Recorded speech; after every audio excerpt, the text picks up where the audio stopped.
The next kosha or layer is the pranamaya kosha,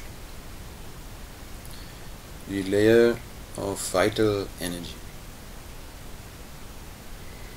Prana in fact has a little bit a broad definition and a little bit a more narrow definition, and then a definition which is even more narrow. I also won't go into it too much because in the class of pranayam part of the Ashtanga Yoga series we will really go very deep. But the main thing is that everything, as we've established before, is energy and consciousness. And this energy is the vital energy, the vital life-giving force called prana. So in that way, Prakriti, that is together with Purusha in deep meditation united, well, this Prakriti is prana. So in that, prana is very basic, is very universal, is Satchitanand, just like pure consciousness or Purush is Satchitanand. It is the self. It is one side of the self, with the other side being the consciousness. Then in a little bit more narrow definition, Prana means special carrier. So then prana becomes the special carrier of that vital energy, of the life force. And in that way, prana is seen as the energy that is around us in air, in the air that we breathe, and in that way it becomes the energy of breath. In that way also we are in an ocean of prana, breathing the same life energy in and out, and again, being one in that sense.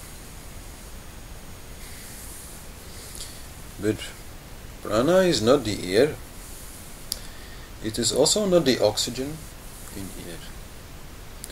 It is a very subtle energy that is present in air, and the closest thing that Western science has found there is what they call the ionization of air, the electrical charge that is in air. And this comes close enough to give you an idea of what prana really is.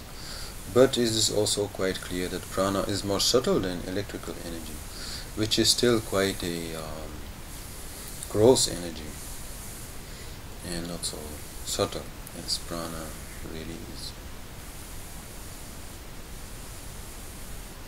Western science, when it looks at the body, also can of course detect an energy field, which they will name an electromagnetic field,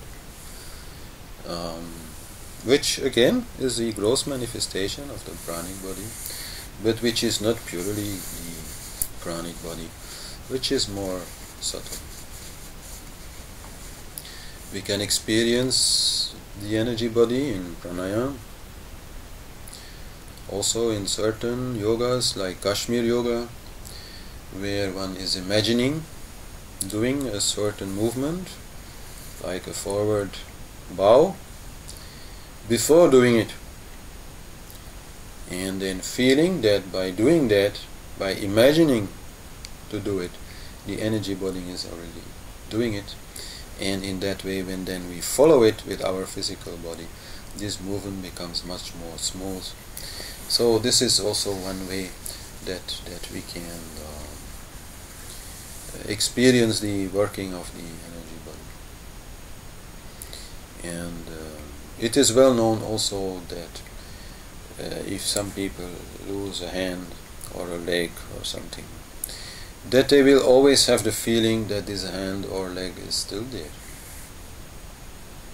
And it is there in the energy body. So these are other ways to look at it from the point of view of science, but not so important. We have energy, and this energy, most of all, can be experienced through the three gunas. Rajas, Sattva and Tamas.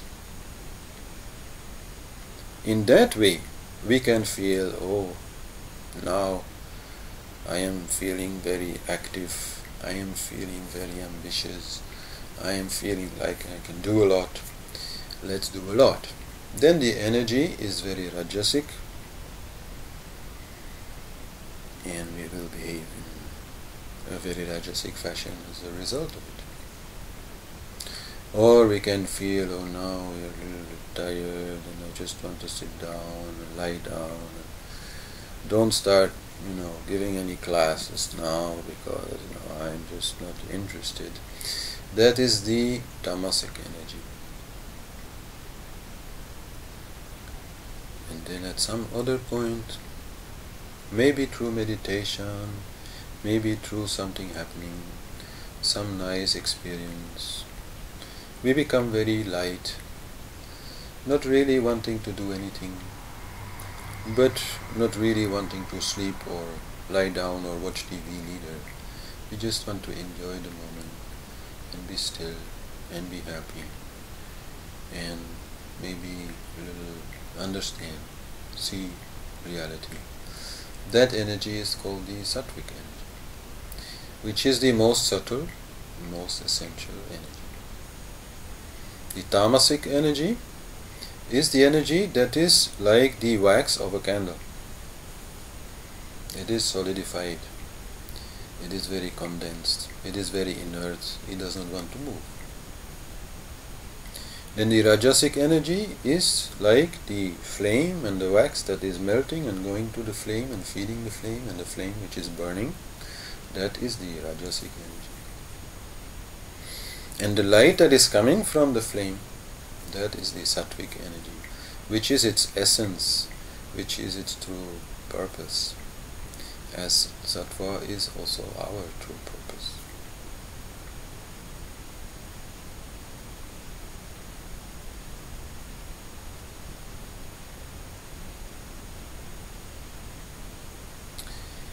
In the prana that we get from the environment, from the air, we mostly get rajasic prana.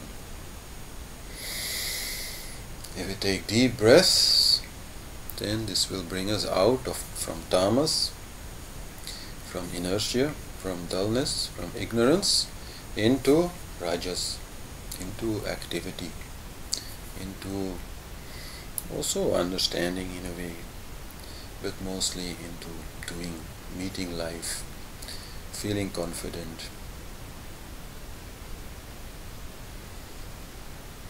If then we are not tamasic but rajasic and slow down the breath, again reducing the amount of prana coming in, this will bring us into a more sattvic state. Sattva does not want too much prana. Too much prana gives too much energy, too much disturbance. And pranamaya kosh is related directly to manamaya kosh, to the mind. So the more prana we have, the more our mind will start to function. If you want to stop thinking, stop breathing. It's just one of the ways. Or breathe slowly.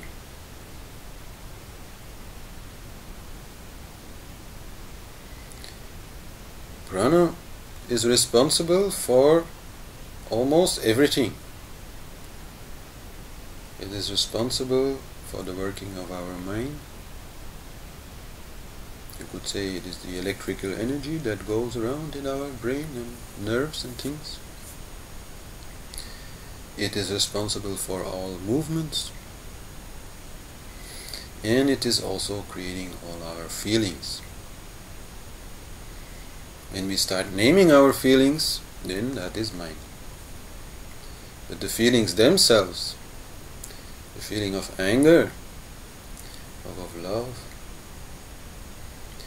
or wonder, or sadness, all 9 rasas are created in the pranic body.